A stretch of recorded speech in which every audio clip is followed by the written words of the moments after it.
This episode is brought to you by the Lexus December to Remember event. Hey, Matt, I think there might be one more gift for your mom right there.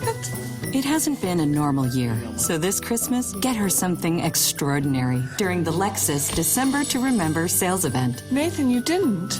With flexible financing at 0% APR, there's never been a better time to buy or lease a new Lexus. Merry Christmas, baby. Are you kidding me, Nathan? Did you seriously buy a car without asking me? Well, because for Christmas... This is a major purchase. Right, but it was a December to remember. It's a Lexus. We don't have the money for this, Nathan. We don't? No, we don't. Your father doesn't... Your father hasn't worked since last March. What? Yeah, COVID has hit a lot of people hard, and I'm no exception. Nathan, you got fired in March 2019. COVID had nothing to do with it. Hey, pal, I guess your old man's busted.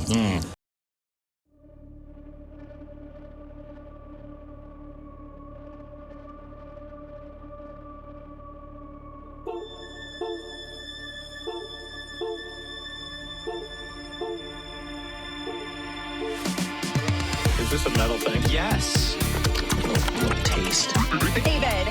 David, what is this? Pretty thick. Great. I have to kill a lot of people! Just tell me what you want me to fuck!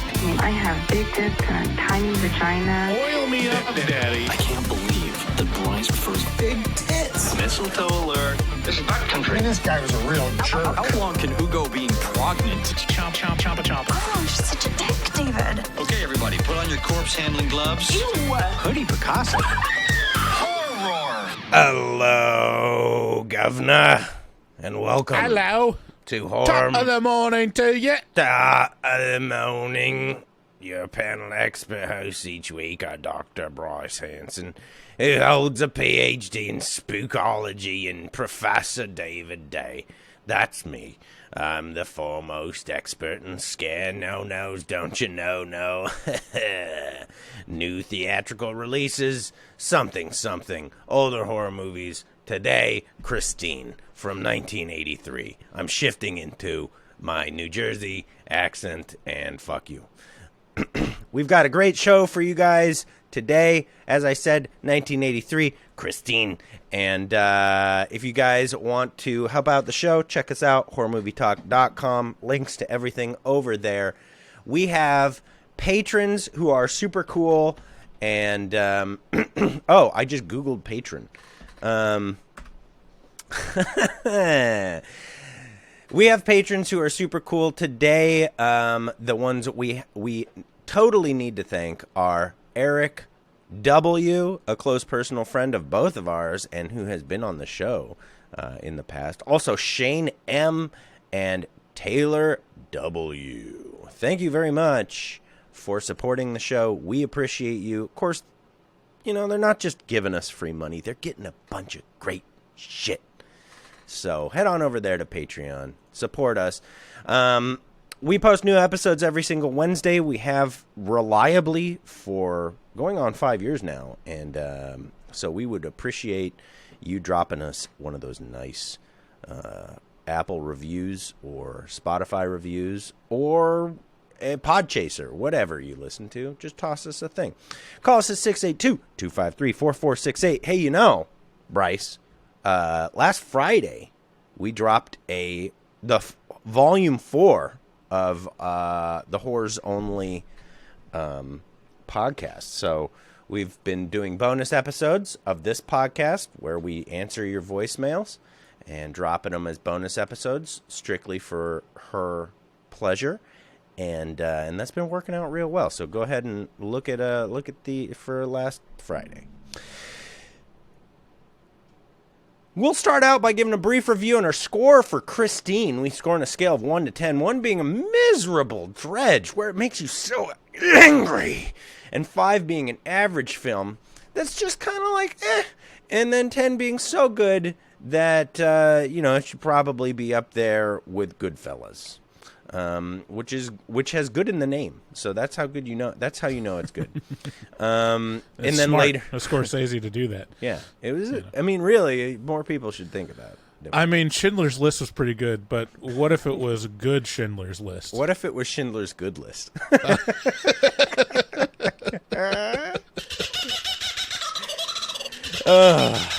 Okay.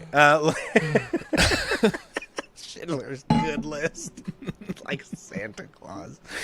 After we give our score, we'll get into... You don't want to get on Schindler's Bad List, on his naughty list. Schindler's Bad List. Oh, man.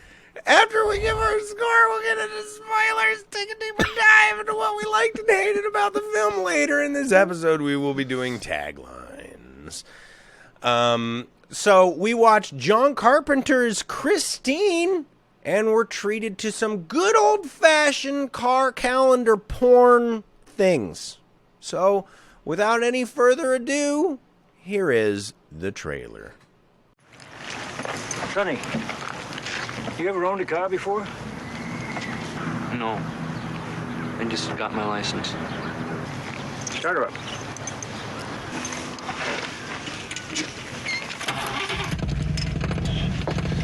Her name's Christine. I like that.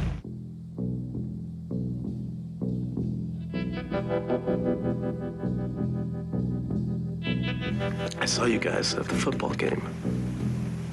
How'd you ever get that car fixed up like that?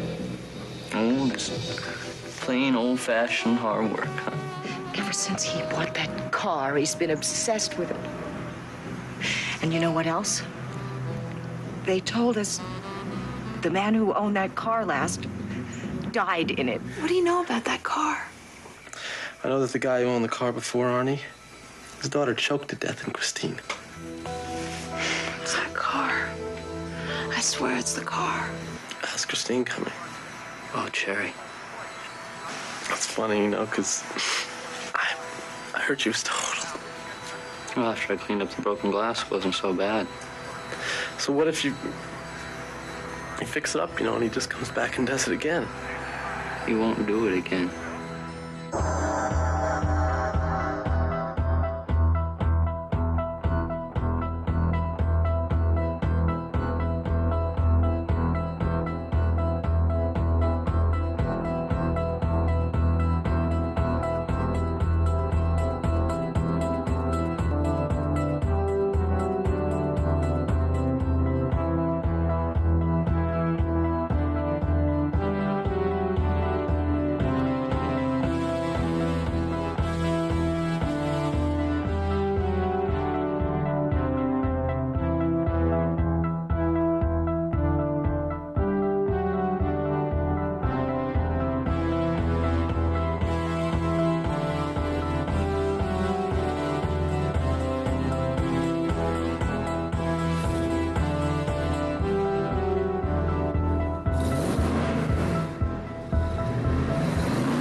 I can't believe that was the trailer, Bryce. Riveting. I'm blown away. It was great. Christine can be streamed with a Hulu subscription or rented in any of the digital places that you like, or you could go out and buy it if you're one of those freaks.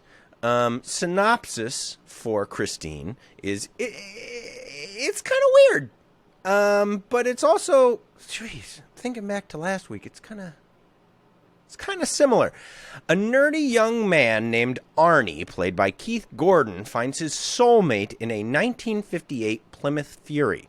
He rebuilds the car and in turn rebuilds himself as a confident, independent lad. Young Arnie notices that girls are now attracted to him, and this turns him into a force of nature. But the real force of nature seems to be his car, nicknamed Christine. Christine seems to have a life of her own, a life centered around taking life from others. Arnie's mom and dad are worried about him. His friends are worried about him. Even his hot stuffed girlfriend is worried about him. Anyone who crosses Arnie, though, is worried about Christine. Ooh. Everyone gets more classic cars than they bargained for. This coming-of-age tale is the inverse Stephen King screenplay to the movie we reviewed last week, known as Carrie, where a young girl gets her period and subsequently murders her whole school.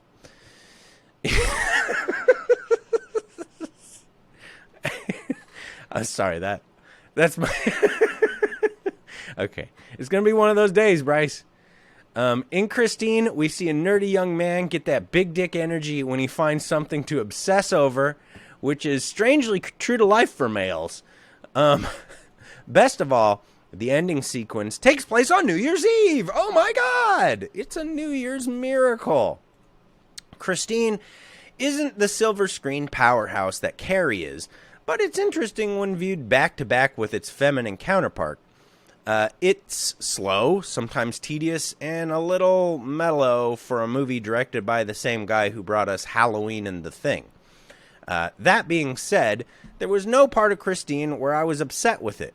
It really struck me how much of the sentiment of Carrie is in here.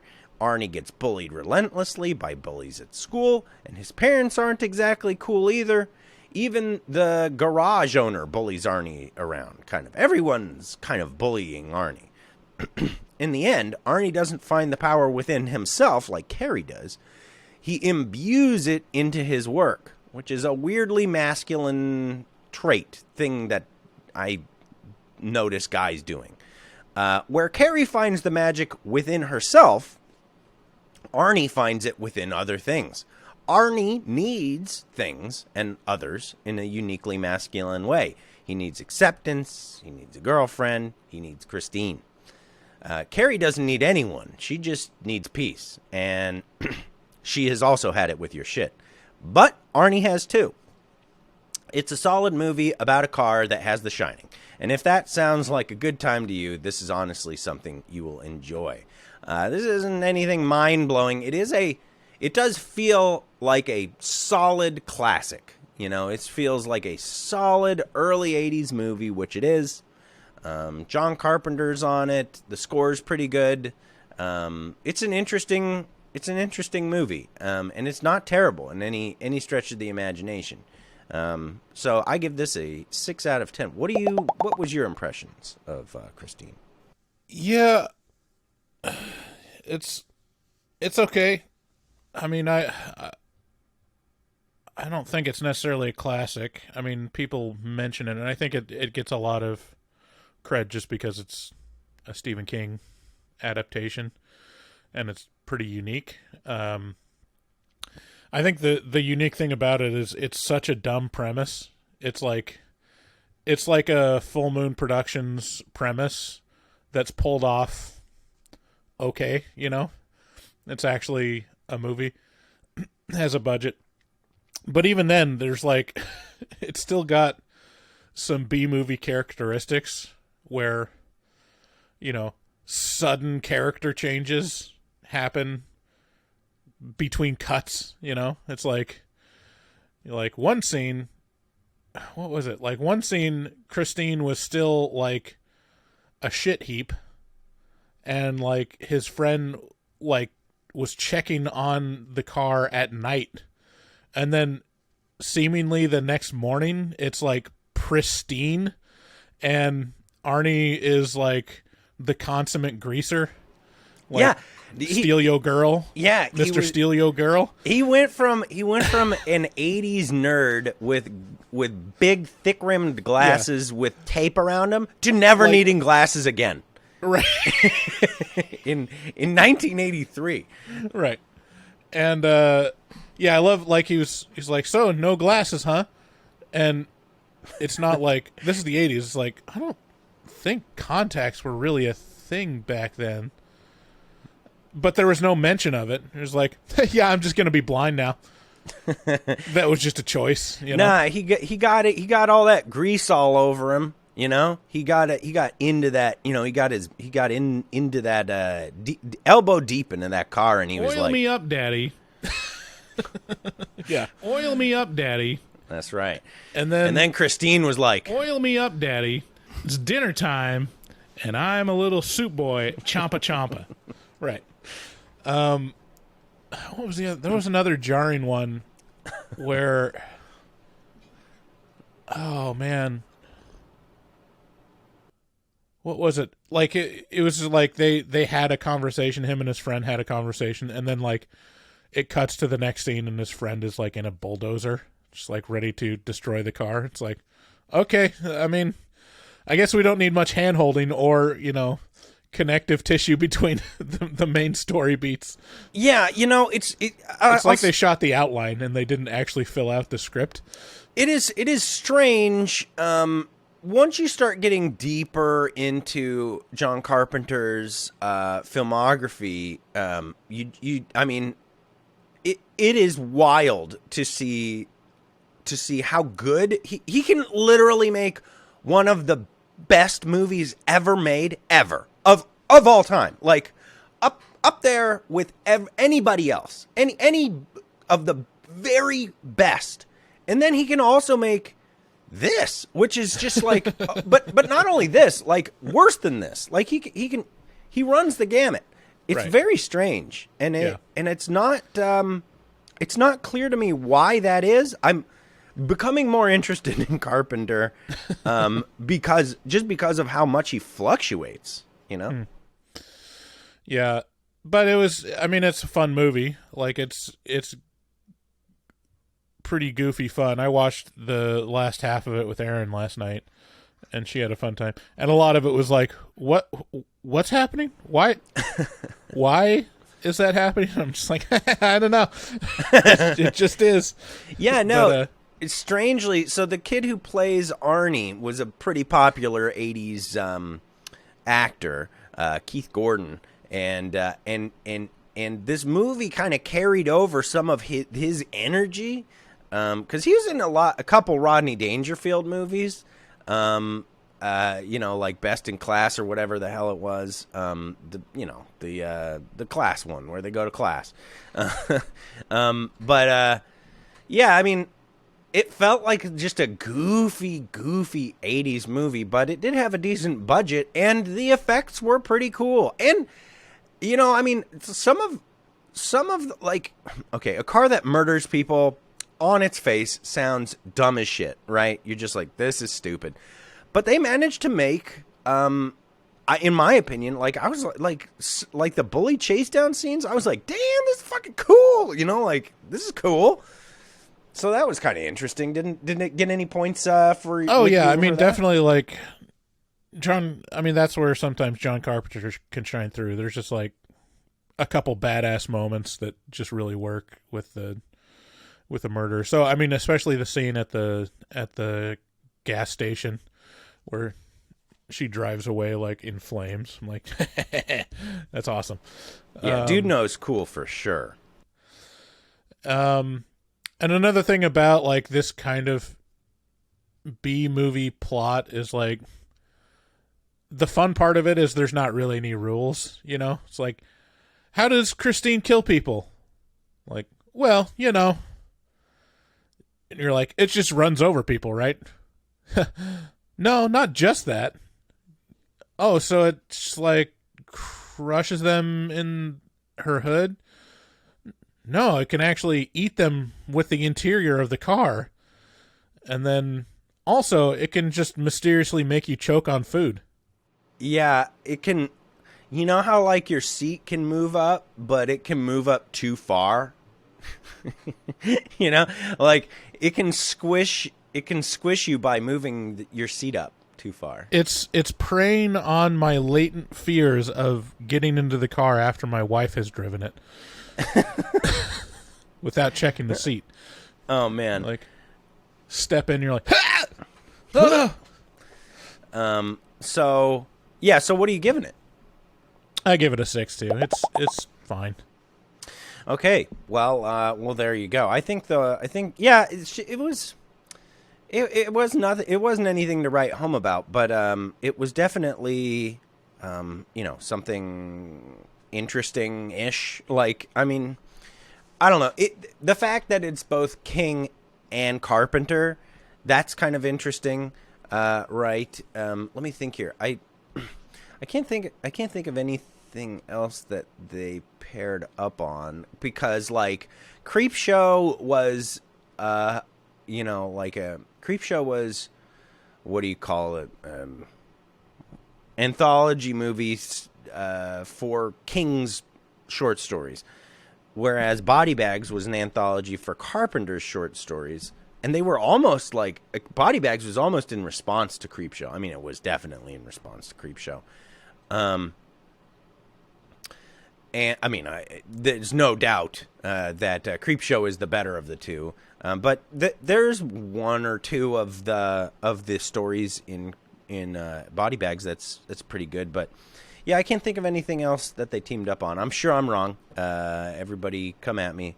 Let us know. And everybody else, you guys should check us out on Patreon. That's right, because if you just got done listening to some commercials, you will undoubtedly listen to more. And if that sounds dumb, well, then, consider becoming a Patreon member for the price of a cup of coffee each one time a month. $6 and a couple of cents every month. You get to support us. You get to put some wind in our sails, help us out, help us bring cool stuff to the show, and you don't have to listen to commercials, and you get early access to episodes, and you get access to the afterpods, yada, yada, yada. So check us out over there, patreon.com/horrormovietalk. Also, you can check us out on horrormovietalk.com/shop. Buy stickers, coasters, shirts. We got all kinds of stuff. All of it done by our resident artist, DG, as we call him. That Dick Glorious is what we say. Dustin Goebel. He's a professional artist who fucks very hard. And he also takes commissions for artwork from HMT fans. So contact him at dgoebel00. That's at DGOEBEL00 on Instagram. Make your artistic dreams come true. Tell him we sent you. Call us at 682-253-4468. Bryce, my voice today, it's dynamic. I got that post-cold depth, I got a lot of stuff I can do with it. Be like, oh, hey, baby. Oh, yeah. Thanks again for listening, and let's get into spoilers.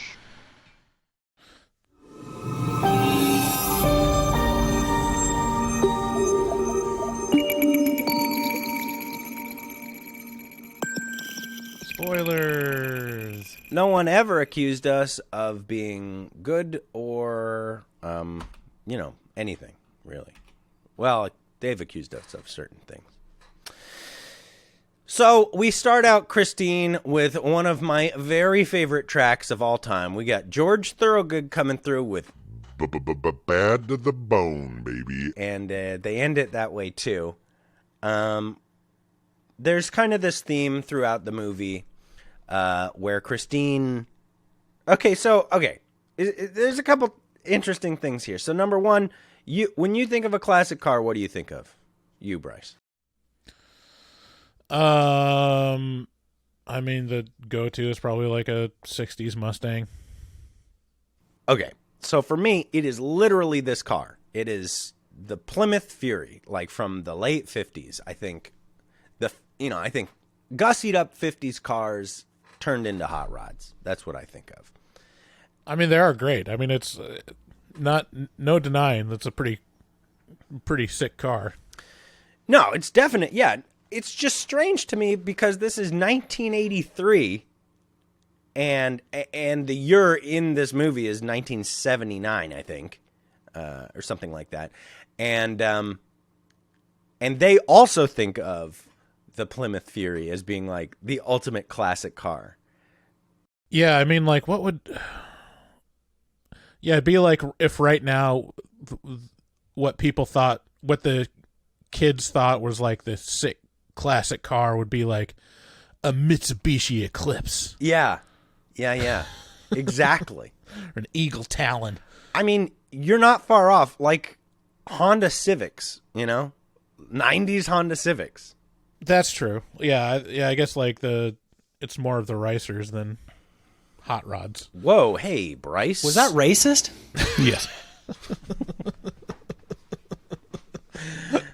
How dare you? So for this review, you'll see me act like I know anything about cars. Bryce likes to do this. He likes to pretend like he's very, very ignorant when really he's just a little ignorant, you know? This is how, because if you're extremely smart, if you're Bryce levels of smart, when you feel a little dumb on something, you're like, I'm so stupid about this. No, I think you got a lot more car knowledge than you think you do. For like the amount of I have no car knowledge. Like I know like the names of them. I don't have any idea what to do under the hood. You know, like I know the batteries. You know, I can charge up the battery. I understand. See, the difference is you've modified your car before. You've participated in modifying your truck.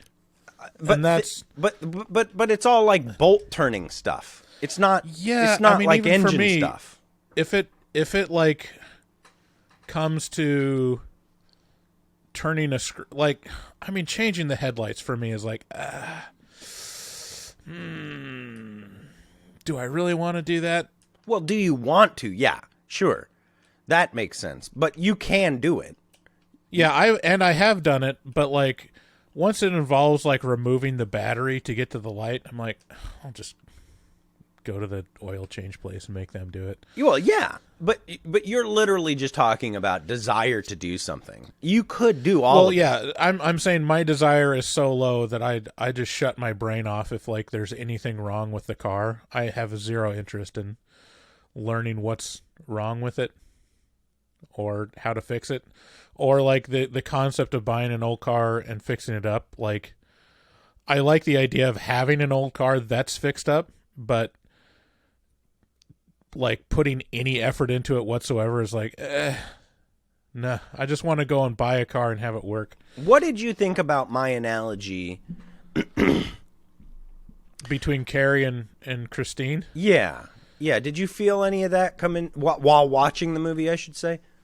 No. None of it? No.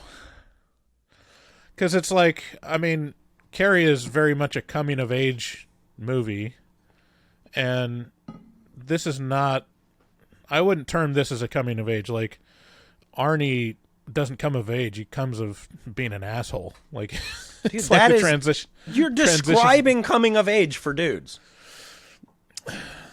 You're describing No, I don't know. I think being self-actualized and like gaining confidence would be coming of age for men. You think that when dudes hit puberty, they become self-actualized? That is the complete reverse of what happens in high school. That every dude who hit puberty early turned into a dick and got girls. And because they like that was how it worked. I think people like you and me didn't understand that. Well, in my case, it was because I was a late bloomer, which is to say, my dick didn't ever get big, never bloomed. Yeah, it was frost on those petals, you know. Yeah, I don't know. I mean, I didn't see it as the analog personally. I thought it was like a different thing. Oh man, that bums me out big time. But now me having described it so eloquently and like really like laying and it then all also out. like the analysis that it's like instead of using the supernatural powers, you know, herself versus Arnie using supernaturals to imbue the car with life. Like, I guess that's just goes into not being super clear in the movie of like where the supernatural powers are coming from, because I assumed it's coming from the car. You know, that's what I said. The car itself is that's specifically what I said. Like, and so kind of the way I, yeah, the car has the power in this movie, but Arnie is able to, and like, dudes don't have that. I don't know how to say this without offending people, but these are just my beliefs. Like, dudes don't have that real strong, like, inner energy that women do. That's like kind of that's kind of like able to be on your own. You need people, you need things, you need your work, you need all this shit in a way that's really pathetic, kind of. And so you don't have that like innate power. So how do you tap into it? You work on things that do have that power, right? So like your relationship with women, if you can hone a craft, a skill, then you're able to tap into that power. And so like he's tapping into like that feminine energy in the car, and therefore kind of like gaining access to magic, kind of thing. That's kind of how I was thinking of it. Yeah, I guess that's true. But I don't know. I mean, I feel like the coming of age story, like the main element of that between all sexes is becoming self-actualized and becoming your own person. And Arnie in this specifically doesn't become his own person. It seems like he's not in control of his personality. It's being dictated by this car. Like he's possessed in a weird way. And I think because it's not natural, like it doesn't, I mean, the transition from what Arnie is at the beginning of the movie to what he is at the end is so sudden, like it, and so like, counter to what his personality is. And it's not just like his old personality with more confidence. It's like literally he becomes a monster. I see this happen to guys. I've seen this happen to guys though. You know, like nothing was working for him. You know, like as a little kid, you know, in like elementary school, like you don't have to be anything. You know, you just have to be a kid because you don't have that's all you are. It's just a kid. And then suddenly you start realizing, oh, like I need a hitch, you know, like I need a thing. I need a something. And some dudes never find out what that is. Like for me, it was like the clever, funny kid who quoted Simpsons. How did that work out? Like it was a long game, as it turned out. As it turned out, that was a long game for becoming a podcaster. Ooh, yeah, it doesn't sound good even now. But other guys would be like, well, I'm going to work on cars, or, you know, I'm going to metal shop. I'm going to work out. I'm going to play sports. and then they're fucking all in on that because they realize that whatever they had to offer before wasn't doing it. And now they have a mold, a template that they can follow and just become, you know, it's like if you watch one of those Woodstock 99 documentaries and you just see this sea of dudes who look just like Eminem, you know, and you're like, oh, the dudes just aren't. They're just not very creative, not very good at this whole thing, you know, like yeah, just wife beaters and bleached hair, you know. Oh, yeah, but I mean that's I mean it's a different thing. Like you're right. Like this, it's an analogy for dudes getting, I don't know, it almost feels like an analogy for what incels become. Like it starts out as like, oh, it's kind of pathetic, nerdy guy, and then all of a sudden it turns dark. And they get like really aggressive and then like artificially confident around women and masculinity. And you're like, dude, you're describing teenage guys. It's to me, it's just like, I mean, none of my friends were like this. Like this did not describe me. It does not describe my friends, and maybe that's why we were kind of felt different. Cause I feel like you're missing just this little jumper cable, like to like okay. So well, first of all, like my main group of friends that I like knew since elementary school, like we were pretty outside of the normal distribution when it comes to personality, I think. Same. And then the other group of friends where I had male friends were all in choir. So it's not, no one was in football, no one was, there's a couple football guys in choir, but no one was really like the, hyper masculine, like getting into, puffing out their chest mode. So it's not, I didn't see it. It wasn't my experience. My guy friends were pretty laid back, too gay. And then, but I mean, I have seen plenty of those guys. I feel like that's not necessarily the normal avenue for, the pathway towards maturity, I guess it boils down to what you mean by normal, because so many people don't reach maturity. like it's more normal not to that's why I say that's why it Mm. seems like it's like the pathway for incels. It's like, oh, you've decided to go off of the beaten path into the most like destructive and like it's not self-actualized, it's like self I don't know, obsession or self like implosion. Well, I mean, around like a specific desires and needs, and like putting your worldview around that. I think okay, so like sure, I think the reality like in real life things are much more mundane, generally speaking. Like in movies you have to like play up the extremes, right? Because it's a movie. Like you have to make it interesting. But in reality, like it's not like an extremist sort of thing. It's much more boring. It's like, I'm going to sit at home and eat Cheetos and play World of Warcraft.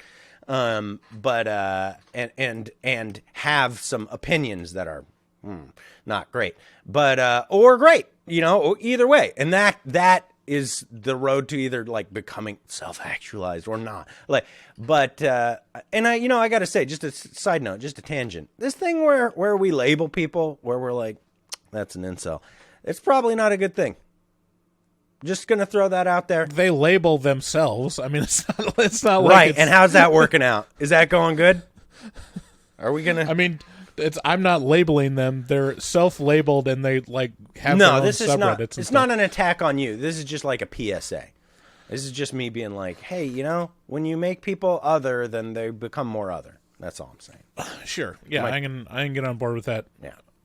But there's categories. Yeah. To say that we shouldn't categorize people is like, yeah, but there are categories. That's and true. There's definitely characteristics for, there's a normal distribution for certain opinions and personality types, and there's a interesting phenomenon around people that would identify themselves as incels.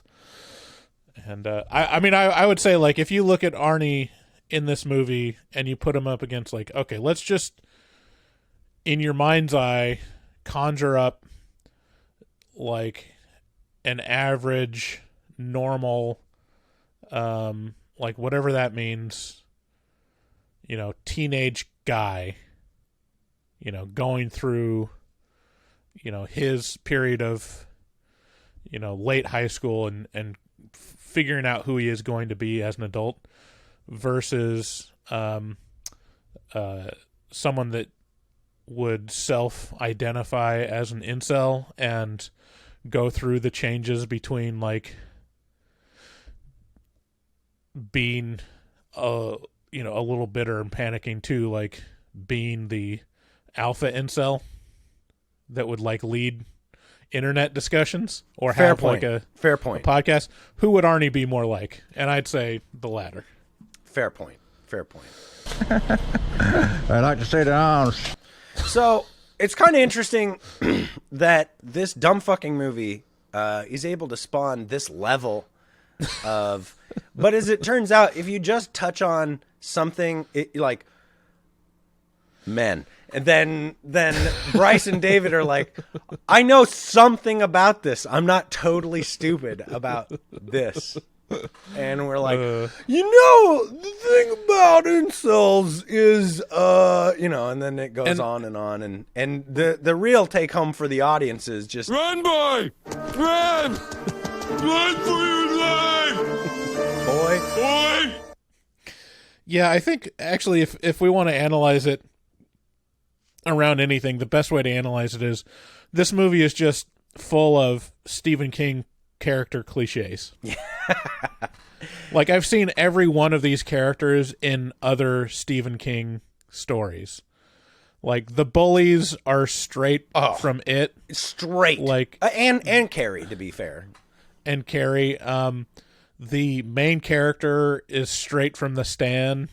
Or, I mean, vice versa. I guess, like, this came first. But, like, there's definitely a Stephen King archetype of a real archetypal nerd becoming like a greaser, like kind of asshole, or just like a leather clad asshole in the case of The Stand. And yeah, that's like those two archetypes are like, I guess Stephen King likes that thing. And the car is this big unstoppable force that kind of like Pennywise, it comes in there and is like Champa. Comes in there with Champa energy. Yeah, it's interesting. And you know what? To be honest with you, I was a little let down at the end, because we didn't get to see the car fly in front of the moon. Like, I was just like, if the car can do all this bullshit, why can't it also fly? Like, I thought for sure we were heading in that direction, but no, it's just a car that can buff itself out really well. So let's get into the movie. Let's go through it a little bit here. So the movie starts out on the assembly line in Plymouth within a Chrysler factory in the 50s. We get to see the car getting built, and we know the car's bad because the car has shifty eyes. It bites this exactly. It bites this man on the fingers. It's like, and with its hood, and the man's like, "Oh no, my fingers! Ah!" I was 2 days away from accepting my new job as showing my fingers for being a hand model. Anyway, so that's how we know the car's bad. And then, oh man, okay, Dumpstick Taco. Okay. And then we kind of like fast forward to the late 70s, 79, and we get to see Arnie's friend, whose name is Dennis. And Dennis is just kind of like a well-rounded young man. He's not quite a nerd. He's not quite a jock. He's somewhere in between. But the point is, he's Arnie's good friend. Mm-hmm. And he's kind of his protector. Yeah. He's kind of like we've been friends our whole life. I see that you're not fitting into this teenage wasteland as much as me, so I'm gonna help where I can because we've been friends. I love you. And he pulls up with his Mustang to Arnie's house, and it's such an 80s thing because Arnie's mom comes out, and he's got just music, just nothing. It's not like he's got fucking Black Sabbath like cranking out of his Mustang, but he's just got music playing at a reasonable level. And Arnie's mom comes out and she's like, you might as well, that's sound pollution. You might as well be dumping toxic waste on our lawn. And all I can think is, can you imagine? Okay, I have kids. Can you imagine saying that to a kid and expecting them to be like embarrassed or feel bad?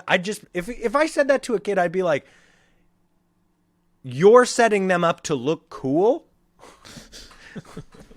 It's like such a beta move. We should, throughout the course of this episode, we should become incels.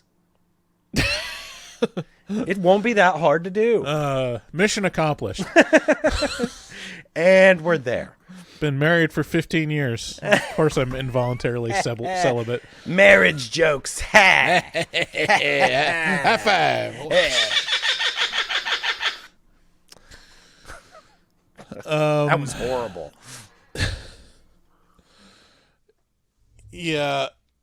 The mother, it's definitely like an 80s thing where the parents are just over the top assholes to Arnie.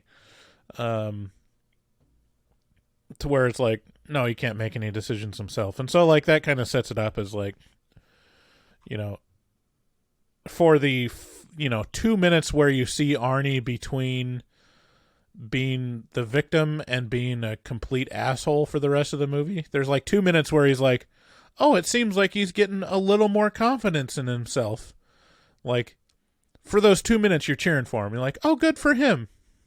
And then the next scene, he's just the world's largest asshole. Just prolapsed asshole of Arnie.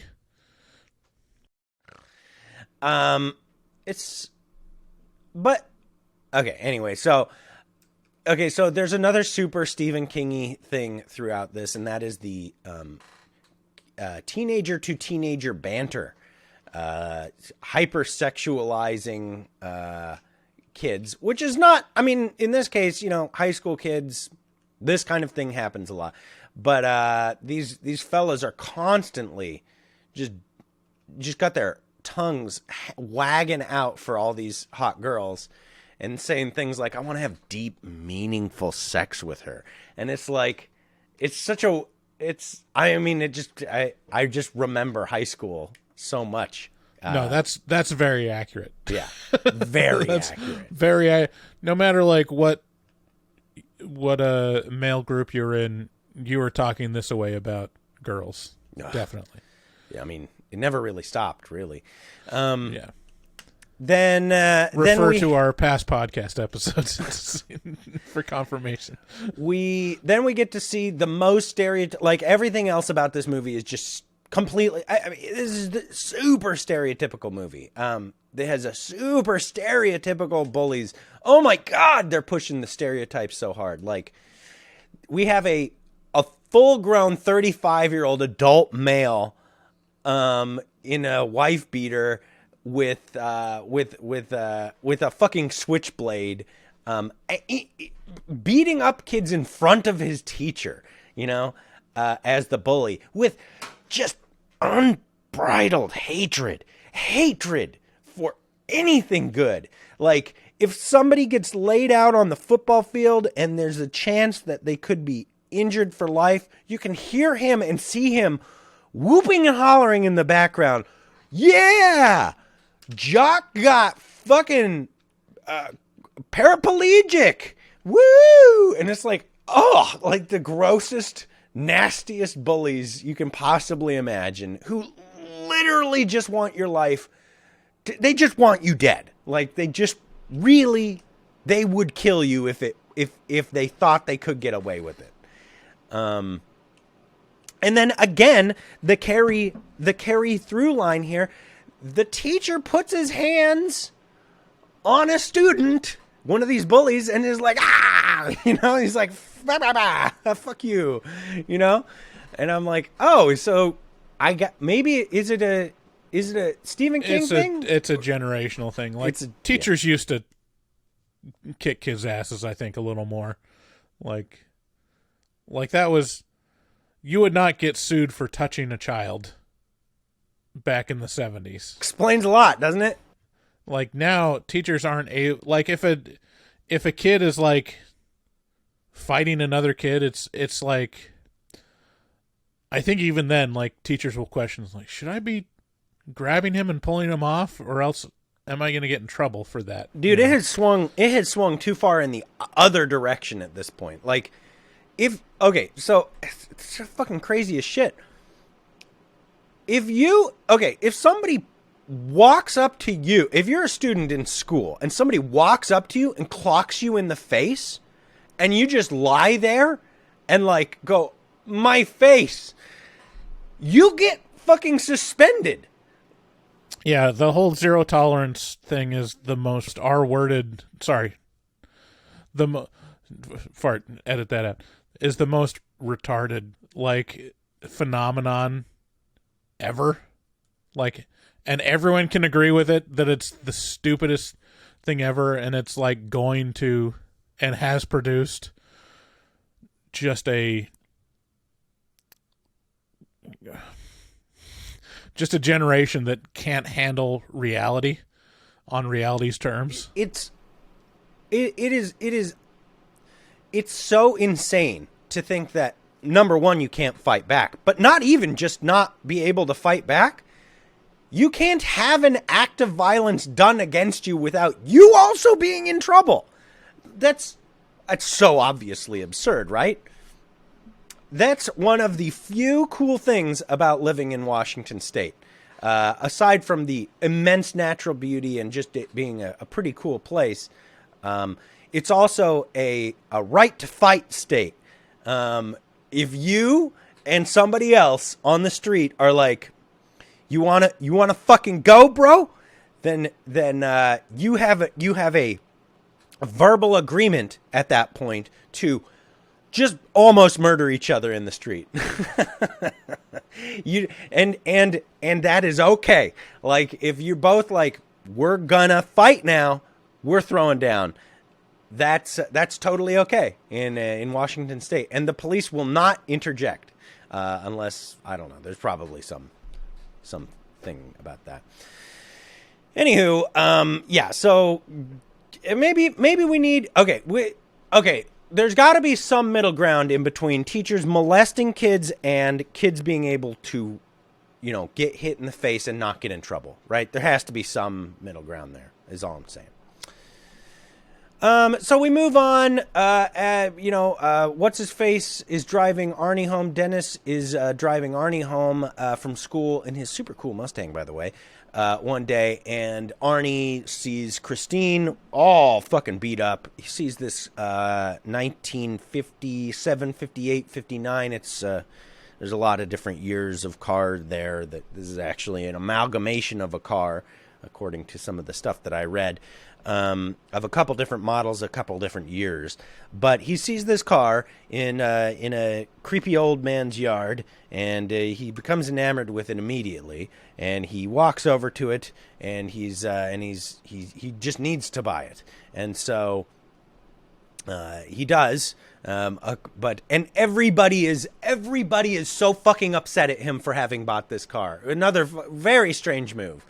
And by the way, like, let's not like glance over the fact that he made a deal to buy this car that still ran. It was a beater, but it still ran for $250. A little, I mean, I know what to expect, so it didn't hurt that bad, but it does sting a little bit, right?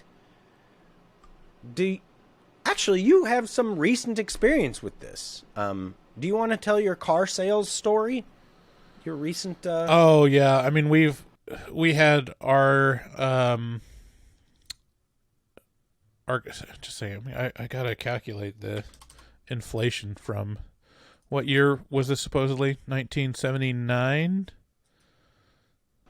By the way, while he's doing that, if you guys didn't know, we have a YouTube channel. You can see us, and like our producer Fart Simpson has been producing our episodes and making super funny edits to what would normally just be our ugly mugs. So check us out over on YouTube, and go ahead and subscribe over there because that helps us out a lot.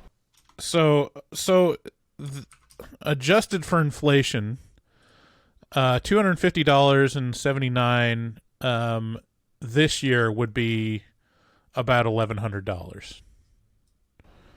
Doesn't that hurt a little bit, that much inflation? Like 500% inflation? I mean, that's the thing. It's just inflation I'm not worried about. Like average income is the part that hurts. Like who cares if inflation rises if wages rise too? But yeah, I mean, now that you look at that, it's like his friend's comment of like, it's probably worth like $50. That would be about $200 in today's dollars. And if I were to come across a completely haggard 30-year-old car that still kind of ran, 20-year-old car, yeah, I mean, $200 to $300 would probably be like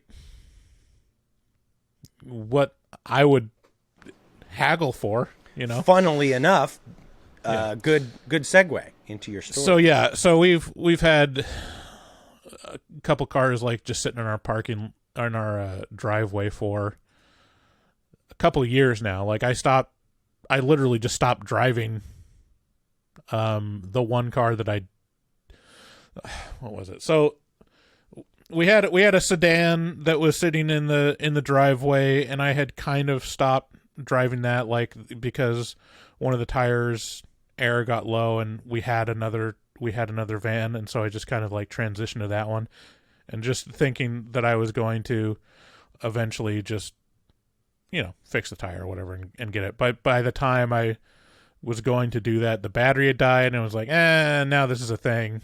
I'll just keep driving the van.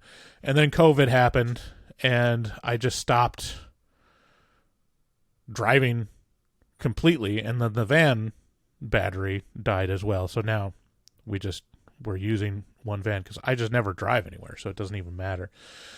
But they'd been sitting out there for, I mean, now a couple of years, and it was like, obviously we don't need them.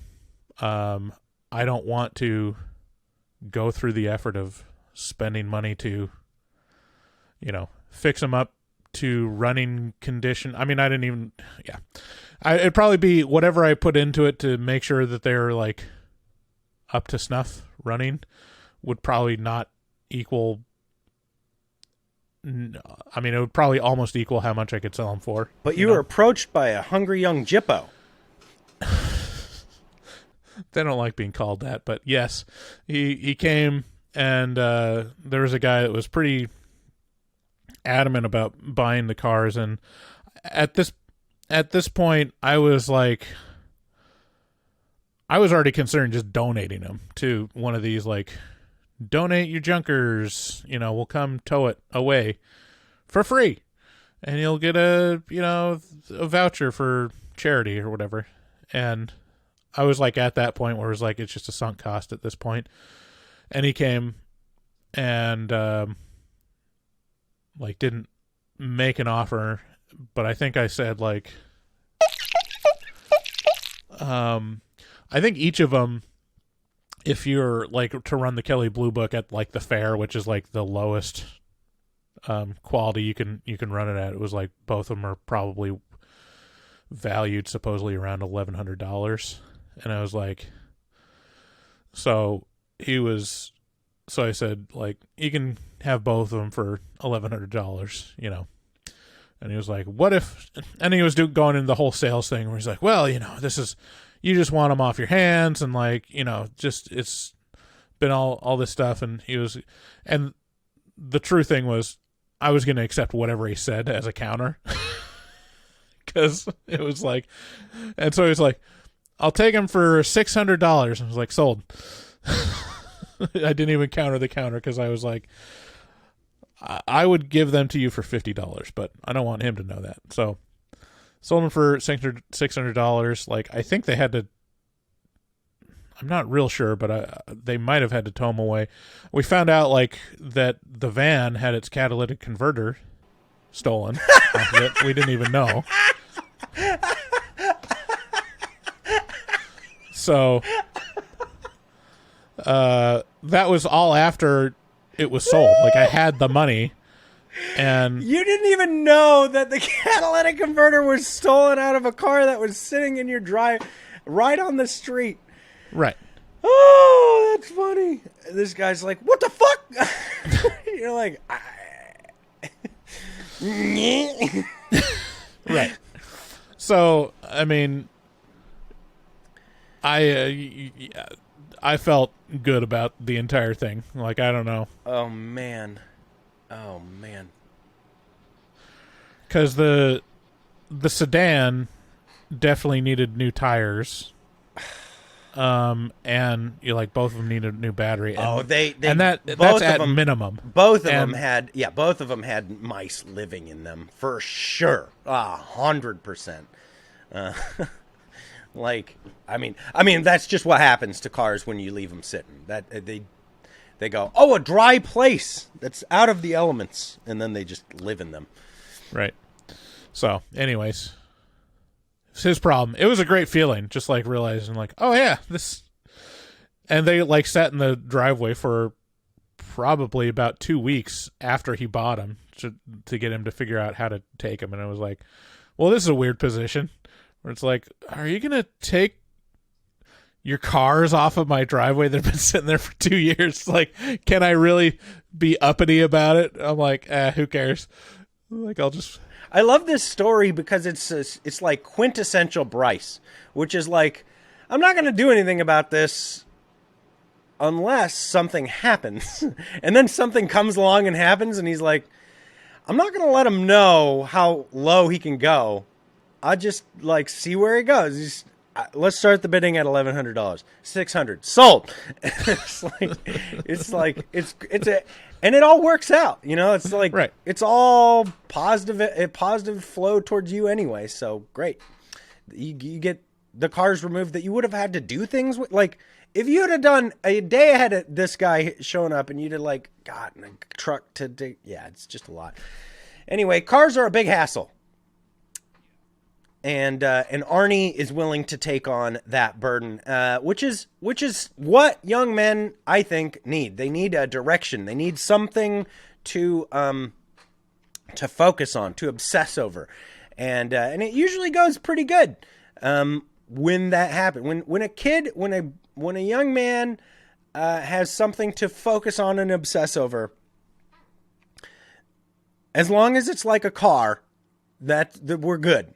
You know, sometimes it can go kind of weird. It can get kind of weird. It can turn into like weapons, you know, stalking people. Yeah. You know, sometimes it turns into like, you know, girls. Yeah. Stalking girls, mass murder. Yeah. You know, lots of different ways it could go bad. Yeah. Leading a country to the Holocaust, you know, it can go a little south. But in Arnie's case, it appears to just be, you know, just good old-fashioned wrenching. And so he gets in there. His parents are like, we do not want that in the driveway. No, you cannot park that here. So which is the fucking weirdest flex you can possibly imagine. Like, your boy has shown enough resourcefulness and moxie to go make the money, buy a car outright, and then we got to call in the HMT line. What is this? He's shown enough resourcefulness to like make this whole transaction happen, and now you're gonna basically punish him for it. So Arnie, like, rightfully is kind of like, okay, fuck you. He finds like this is the weirdest. Like, I wonder if this is a thing that we just don't know about anymore. But this garage where that is like simultaneous. This place that Arnie goes to park his car and work on it, I think might be a relic from the past that doesn't exist anymore. Because it's basically what it is it's like, this is where you get to park your car, your heap. Like, this is a place for working men to park their car that needs constant maintenance. Because back then, in the 80s, in the 70s, cars they broke down all the time. And now cars just don't break down anymore. So like that. I wasn't sure about what this garage was. Well, exactly. yeah, I feel like the garage is like, it's first of all like a auto repair shop, and so it's an auto repair shop, but also it has like a junkyard attached, which is like, I mean, you can find these like auto repair shops that also have like a parking lot full of junkers that, you know, the owner or something is going to fix up and resell or whatever. So this is kind of an extension of that, of actually having a full junkyard available. The weird thing is like the fact that he can just drive his car and just park it is weird. That, I mean, see, this is one of those things that's just not filled out, and I assume there's a backstory in the novel, or there's like an explanation that's just never explained in the movie, which is like some kind of previous relationship with this owner. But even then, it's like the owner approaches him, is like, you think you can just like park here and get like free parts and shit? Like, what is this? Like, and then comes to an agreement with him, which is a pretty great scene, because he's like, no, listen, like, you do a little work, push a broom around the shop, like change the fucking toilet paper. And it's like, oh, so do almost nothing, and I get to use any parts from your junkyard and fix up my car and not pay rent for this storage? And he's like, let me think about it. I'm like, motherfucker, this asshole. Like, no, it's like my reaction to it was the owner's reaction of like, well, don't think too hard about it. Like, what else? What is your alternative, asshole? But it's a strangely young man thing to do, and to, yes, like, it is. say the wrong thing, like right. Be like, I'll consider. It's like, this isn't an option. I'm not optioning this to you. Like, you can fuck off if you don't take this deal. The only element, I love everything that you said. The only element of this whole thing is like, there's a poker table that's constantly full at this garage of working fellas, you know?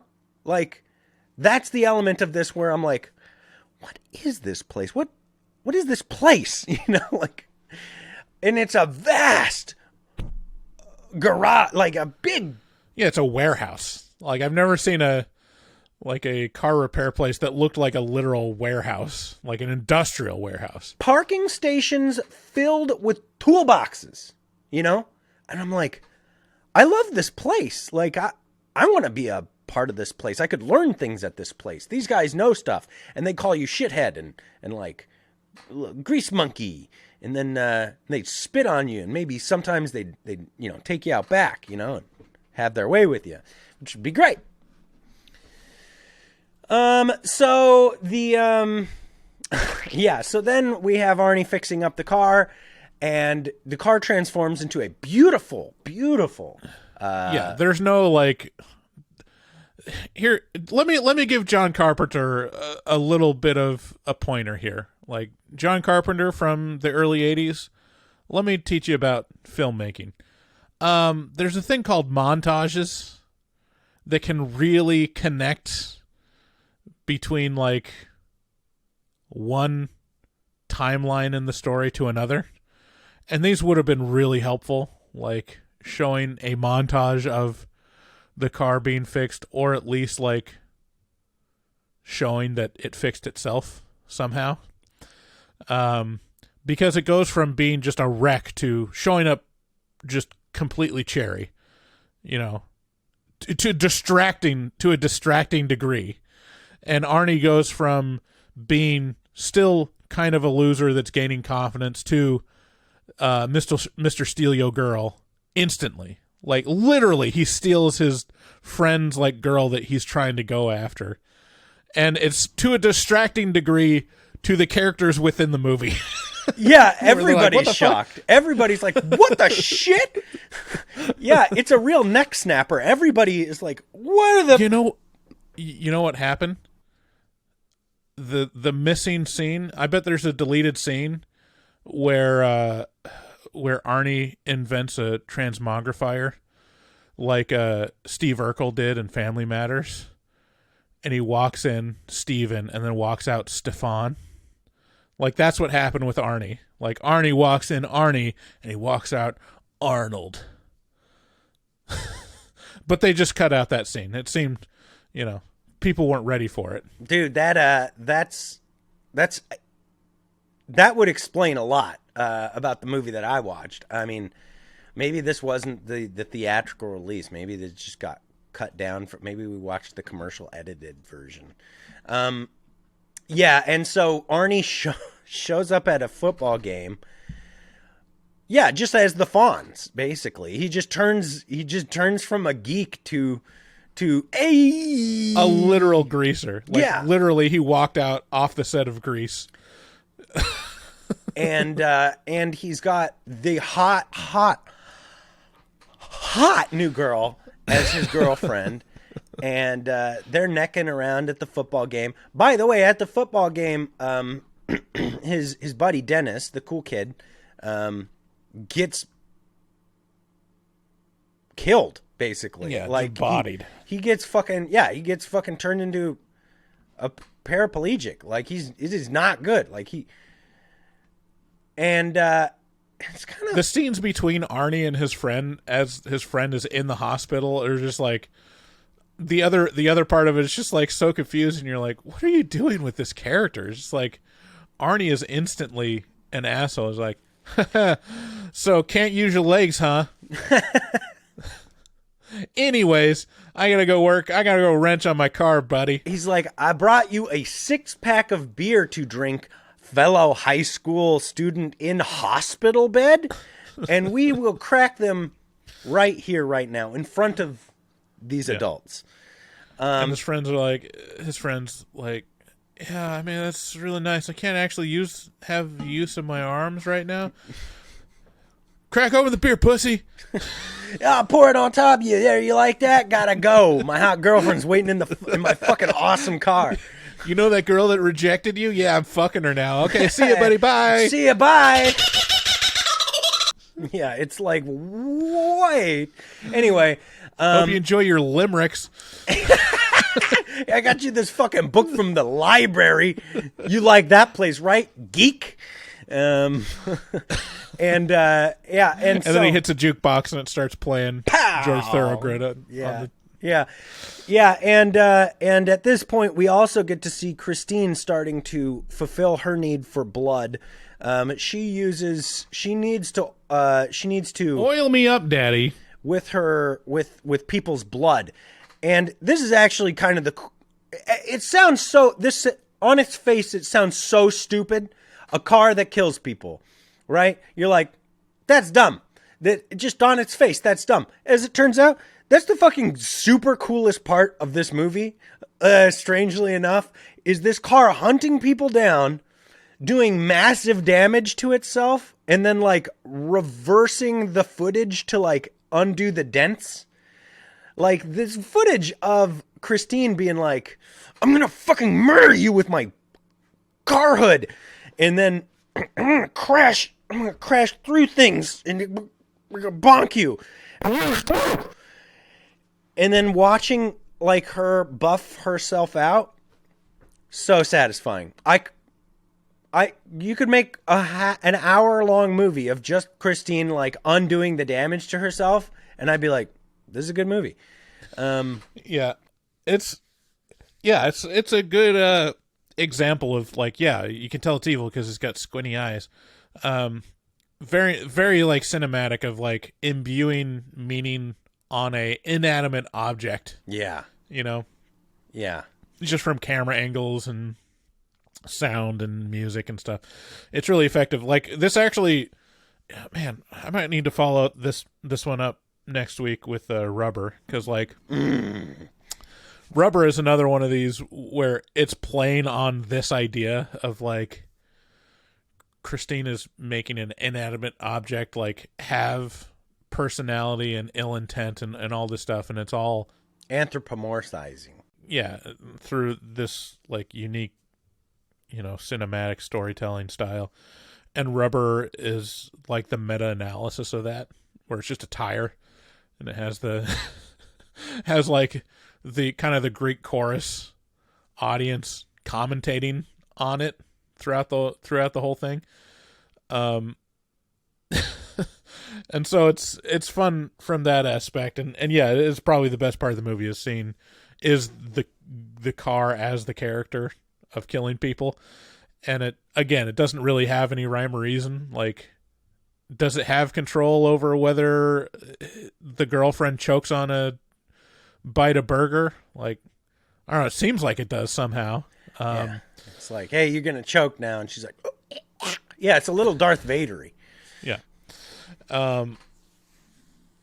But yeah, and the best scenes are like when it's running after the bullies and fucking shit up. Yeah, because like there is a scene where it's going after the bullies and it like lights on fire, and it's just, I mean, it's badass. It's just fucking awesome. It's just like, oh, this is awesome. Like this is some of the coolest cinematic visuals I've ever seen. See, the part that was missing for me, and this would definitely be cliche, but it would make it more satisfying, because cliches just work that way.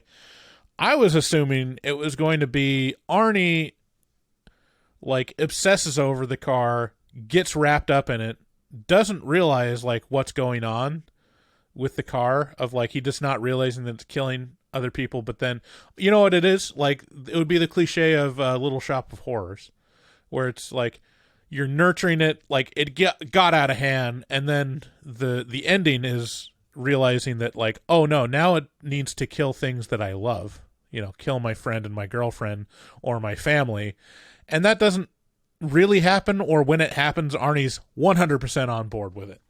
He's 100% like, me and Christine are gonna live our life together, and we'll be happy away from the haters. It's a super, like, look, I've said it before, I'll say it again. Stephen King, impressive work ethic, lots of cocaine, lots of substances, but that doesn't make for great stories. You know, what that makes for is lots of stories, lots and lots, that are not well thought out and don't have a strong meaning. Like, this isn't fucking Lord of the Rings, this isn't the Bible, this is fucking Christine, you know?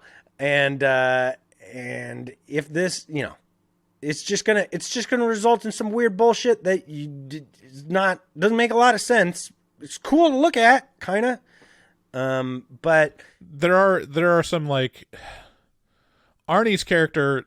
Like, here's the thing. Like, my wife watched this with me, and she was like, "This guy's a bad actor," and I was like, "No, this is exactly the type of acting that you need for this story, which is like he's obsessed to the point of, like, insanity." And so he's, like, making rash decisions and like being an asshole in a way that, like, he doesn't have control over. Like, you know, he's got this girl that he wants to fuck, obviously, and she calls him and, like, "I'm concerned about you." And he's like, "Well, you should suck my dick, bitch." It's baffling choices, and I could see why you might think it would be bad acting, but really the script is not strong and the direction is not great. I think ultimately it boils down to just Stephen King. You know, it's just like, it's just not good source material, and it's going to take a lot of work to buff it out, so to speak. Yeah, and the end is just your stereotypical, like, we need to stop the car, we got a bulldozer, we're going to smash it up. Like, we're just going to turn it into a cube. And then the cube will wiggle menacingly. Like, you know, it's just, it's very stereotypical cookie cutter ending. I mean, they should have the ending should have been, they melted it down into, like, a series of paperweights. And then the paperweight started wiggling. Yeah. Like, like they put it on a chain, and as the chain's going down into the lava, it gives you a thumbs up like this, like Terminator 2. Yeah. Yeah, it was dumb. It was definitely dumb, but, I mean, what do you expect? You started watching a movie about a car that kills people. Yeah. This is the best possible outcome for that. It doesn't get any better than that, arguably. Does it? I don't know. Maximum Overdrive. I don't have you seen that? I've never seen it. Well, I guess Rubber. Rubber is the best you could see about that. Sure, I don't know. Yeah. It's not a full car. It's not the same. Yeah, no. It's just a tire. Yeah. It's a different subgenre. Do you remember one of the original members of the Facebook group is that guy that would keep submitting artwork of Maximum I'm so Overdrive? glad you brought that up. I almost forgot. Okay. Okay. We're not hating. We're not casting shade. We're very grateful for all of our listeners. But I'm going to tell everybody a story. Listen. Okay. So first of all, if you're listening to Horror Movie Talk and you don't know about the Facebook group, it's because we stopped promoting it for a long time. But the Facebook group is Horror Movie Talk Facebook group is a fucking fabulous place. And when we started it, it was small, and now it's a decent sized place. And there's a lot of memes and good times to be had. And you know, if you want help finding a movie that you can't remember what it was called, you saw it once when you were 7, and it's got this and that, great place to go for all that kind of thing. Recommendations, yada yada. At the start of the group, there was a very select few people, and one of them was a man who was strangely obsessed with cars. Wow, this is sounding... Was it Arnie? But specifically the movie Maximum Overdrive. Like, that's what most of the he would post illustrations of, like, dubious quality. Like, I'm not going to say they're bad, but they weren't good. And most of them he was honing his craft. Yeah, he was honing his craft on our Facebook group. But without commentary, without context, without any other interaction in the group, he would just post doodles of Maximum Overdrive or Cars over and over again. And sometimes he would like throw out like weird lines that were very like little schizo-y. Like it would be a little disturbing, but I don't think he meant any harm. It was just it was just interesting. And yes, this fella came to my mind multiple times, just because it was something else. If anybody can delve deep enough, far enough back in the group to actually find these posts, I would be very impressed. But anyway, if you haven't heard of the Horror Movie Talk Facebook group, great place. You should go check it out. And it's got a storied history at this point, which is interesting. Final recommendations. Who would like this? It's John Carpenter doing Stephen King, which turns out questionable. Oh, I think I might have found it. Hold on. Oh, let me no see way. How? Oh my God. Andrew J. Page. Whoa, throwing out the name there. Yeah, it's you. Oh, wow, this is you actually. How did you just search it? I just searched it. Searched it. Yeah. Let me see. That's actually pretty good illustrations. I think. Yeah, that's not bad. Let me see if I can find his other. If you're watching this on YouTube, you get to Here see. we go. You get to see. So toss us that subscription money. I don't know how much. I need to. Here we go. But yeah, these are his posts. Yeah. This is Christine. Yeah. Oh my God, dude, this is fucking brilliant. Oh man. But yeah, just lots of. And you got to, I mean, is he still you a got to member? you got to check the date. September 13th. These are all on the same day. Is he still a member? Andrew, listen. We need more pictures. I don't care what they're of, but I need you to post more, buddy, because I really miss this shit. You will see that I liked a lot of these. They used to have another Mac movie. Oh, wow. Yeah, Andrew, if you can start posting again, that would be great. If you're still listening, I really appreciate you. And yeah, if you want to call into the show, call us at 682-253-4468. You know what? Now we are going to do a little bit that I like to call taglines.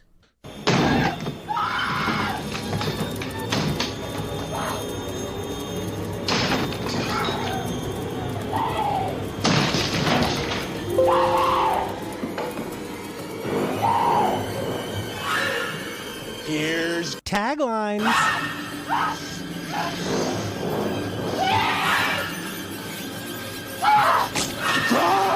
And taglines is a little bit where we come up with funny, interesting, old, new, cringy, good, bad taglines for the movie that we are reviewing. So in this case, we're going to be coming up with new taglines for the movie Christine. Does that make sense?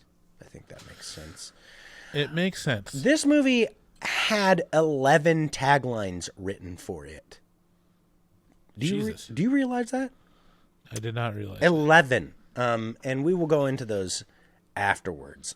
Go ahead with yours, I think. Okay. Christine. This car could be systematic, hydromatic, ultramatic. Why couldn't be greased lightning? Greased lightning. Get some overhead. Yes. Wow.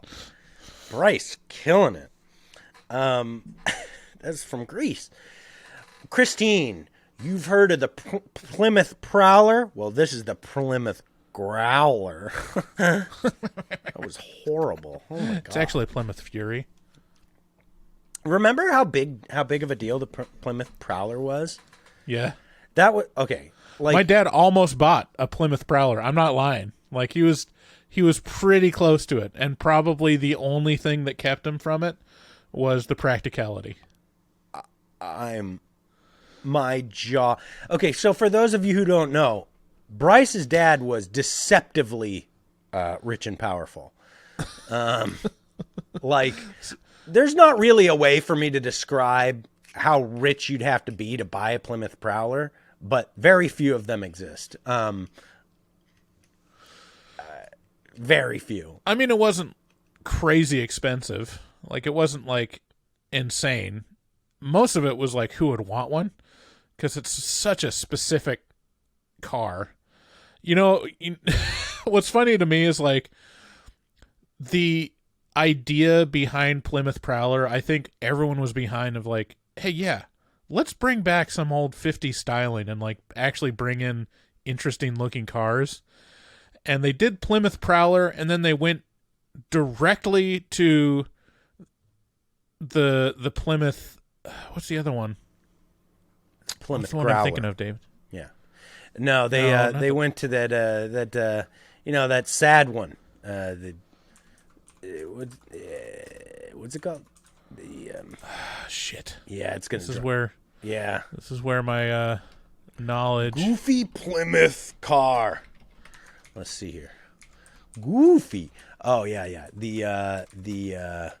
Okay. What the fuck is this fucking thing called? Christ. Fuck. The PT Cruiser. The PT Cruiser. But it's not. That's not a Plymouth car. That's a Chrysler car. Which Plymouth and Chryslers are. They're the same. FYI. Right. Like they're GM cars. Yeah. I went to the Chrysler PT Cruiser, and. Like, that's the only two that they came out with. It's like, and the Prowler, I mean, I'm looking at it now. It still looks pretty cool. It's hot shit, dude. Yeah, I mean, this is, if I was driving down the street in that, like, I would feel cool, you know? You'd be cool. But, let's look at PT Cruiser. As it turns out, Prowlers were not that expensive. This was just one of those things where you're a kid and so everything sounds expensive. Right. Yeah, $31,000, but they were extremely limited. It was hard to get your hands on them. Yeah. They don't and then just there's the exist. PT Cruiser. Yeah, and then there's that.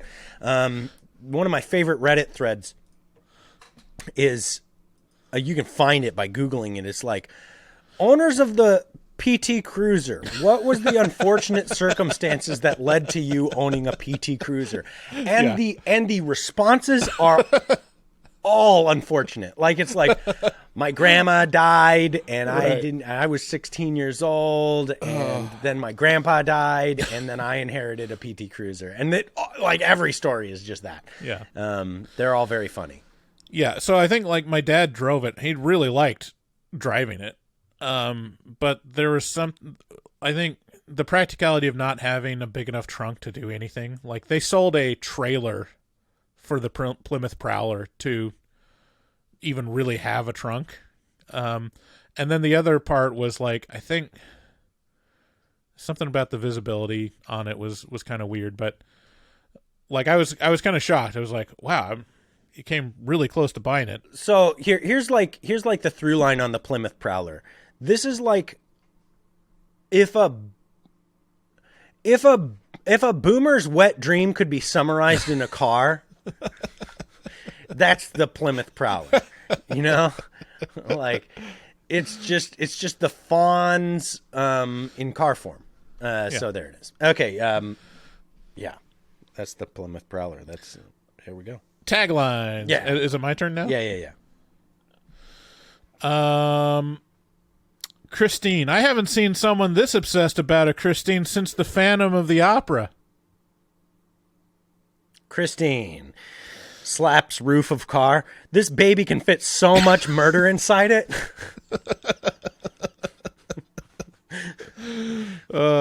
Christine.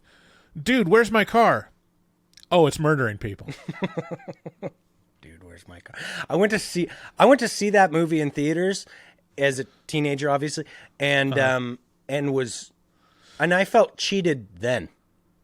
You know, I was like, no. I mean, it's your fault if you went to Dude, Where's My Car with expectations, in my opinion. No, you're definitely right. Look, I'm not saying I was smart. I just recognized how stupid it was. I deserve some kudos for that.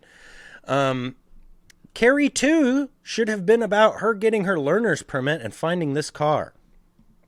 Really no observation, I'm sorry. Okay, this is my last one. Okay. Christine. Dude's fucking his car, right? Oh, yeah, Christine. Man, Christine's kind of a sexy name, huh? Sure.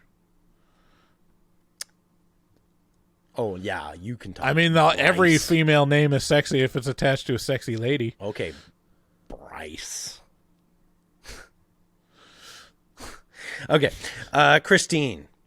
The car with an untwistable stomach.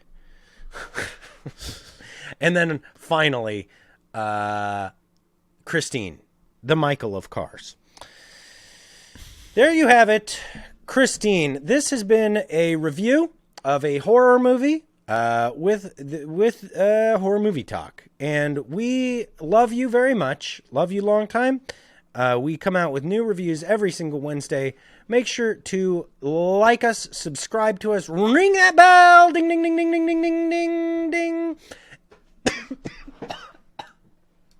I'm gonna die. Share the show with a friend. Support us on Patreon and Amazon. Go to our website at horrormovietalk.com and call us at 682-253-4468.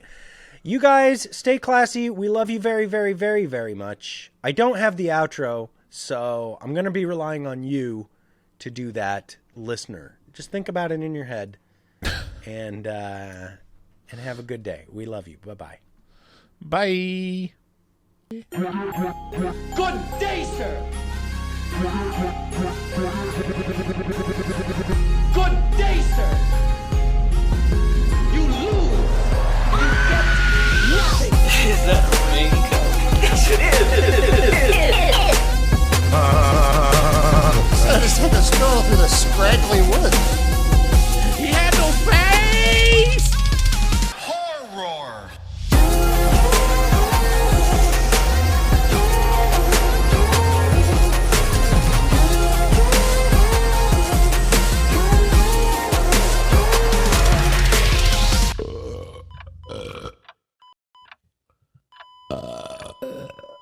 Wow, that didn't sound good. Nice tits, bitch.